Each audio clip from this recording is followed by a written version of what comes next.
tu me regardes de ton œil inquisiteur. Donc, la survie, c'est une situation qui n'est pas du tout normale. Je donne un exemple. Vous êtes en randonnée, vous vous perdez. À partir de là, la nuit commence à tomber. Il va falloir survivre jusqu'à retrouver le chemin et rentrer chez vous. Ça, c'est un petit exemple. Après, il y a de la survie à plus grande échelle. Donc, pour ça, on applique la règle des 3. C'est une échelle du temps qu'il faut absolument appliquer. Et grâce à ça, on arrive à survivre dans toutes les conditions. Donc, on commence avec 3 secondes. C'est le temps de réflexion. Je vous donne un exemple. J'arrive devant une rivière. On dit souvent réfléchis avant d'agir. J'arrive devant la rivière, je vais déjà chercher, si je dois la traverser, je vais déjà chercher un pont, à droite ou à gauche. Je ne vais pas me tremper inutilement. Deuxième point, si j'ai pas le choix, si le prochain pont est à 40 km d'un côté comme de l'autre, je vais devoir traverser cette rivière. Mais je vais toujours réfléchir avant d'agir. Donc, un petit feu avant de démarrer. Si des fois j'arrive pas à traverser, je fais demi-tour, ça pourra me sécher. Il y a aussi le courant, le débit, la profondeur, plusieurs choses, plusieurs paramètres à prendre en compte. On est toujours dans réfléchir avant d'agir. Je commence à traverser, j'ai de l'eau jusque là, et là la plupart des gens c'est là qu'ils paniquent. C'est-à-dire que là, ils vont dépasser les 3 secondes de réflexion dans l'action. Et c'est là que l'accident se produit. C'est-à-dire la mort devient palpable. Vous êtes au milieu de la rivière, de l'eau jusque là, et là la mort, vous pouvez vous rendre compte que vous pouvez mourir. Vous êtes tout seul. Et à partir de là, seulement à partir de là, vous pouvez commettre des erreurs. C'est pour ça qu'une fois qu'on est dans l'action, on fonce. On ne s'arrête pas. Ça peut vous servir dans la vie de tous les jours. On réfléchit avant d'agir, et une fois qu'on y est, on y va. On peut prendre 3 petites secondes de réflexion, mais pas plus. Ça peut vous coûter la vie. Après, on passe sur 3 minutes.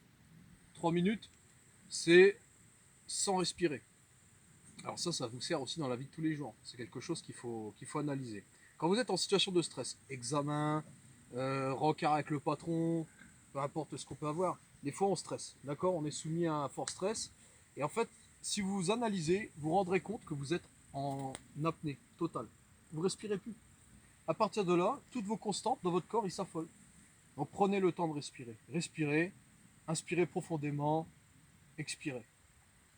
Et là, vous allez calmer vos angoisses, votre stress, et vous allez pouvoir affronter l'épreuve sereinement. D'accord?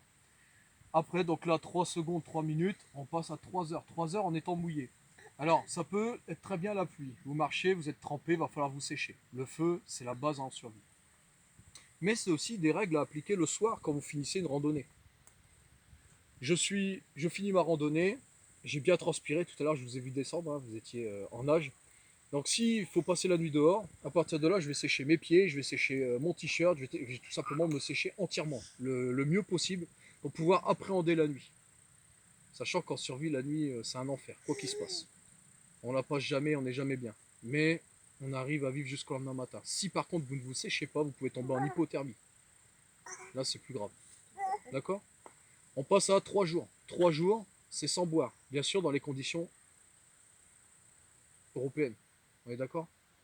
Donc, 3 jours sans boire, ce qui peut, si par exemple milieu désertique, c'est 3 heures. Après, tout dépend des personnes, hein. Il y a des personnes qui ont besoin de plus d'eau que d'autres, etc. Donc si vous ne vous hydratez pas correctement, ce qui va se passer, vous allez être atteint par une grande fatigue, une grande paresse. Ça va vous prendre et vous allez avoir envie d'une chose, c'est de vous coucher n'importe où dans l'herbe là, et de dormir. C'est normal. Votre corps, là, il ne vous obéit plus. Il se met en survie aux dépens de vous-même. Vous ne pouvez plus contrôler ça. Et le corps, le seul moyen qu'il a fait pour minimiser la perte d'eau, c'est de vous faire dormir. C'est un coup à jamais se réveiller, ça. Il faut faire attention, s'hydrater correctement tout le temps. Il y a aussi l'effet coup de chaleur. Alors ça, c'est quelque chose... le coup de chaleur, c'est quand on ne s'hydrate pas, on a une perte conséquente d'eau. À partir de là, c'est l'effet cocotte minute. Tous les organes à l'intérieur, ils vont cuire. Alors après, on ne sait pas encore déterminer exactement le taux de cuisson, hein, des organes. Ça, voilà. Mais bon, sachez bien que c'est pas bon. Vous êtes. Pour moi, c'est saignant. Ah ouais, voilà. On peut pas dire bleu saignant ou à point. Non, non, là, voilà. Donc, il faut faire attention, s'hydrater. D'où l'atelier eau ici. Je vous reviens juste après. On continue. 3 semaines, c'est sans manger. Vous pouvez vous passer 3 semaines de manger. Sans problème. Le seul souci qui va se passer en survie, c'est que tous les jours, au début, vous allez soulever des rochers.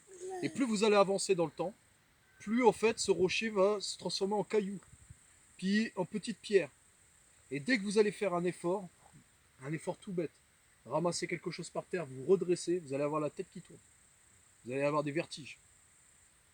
Et ça, du coup, c'est pour ça qu'il faut quand même si on peut se passer 3 semaines de manger, moi je dis qu'il faut quand même s'alimenter. Alors certes, on va s'alimenter avec des plantes, on verra après, mais il faut quand même bien s'alimenter. Après, on part sur 3 mois. Donc là, 3 mois, c'est sans contact social. L'être humain n'est pas du tout fait pour être tout seul tout le temps.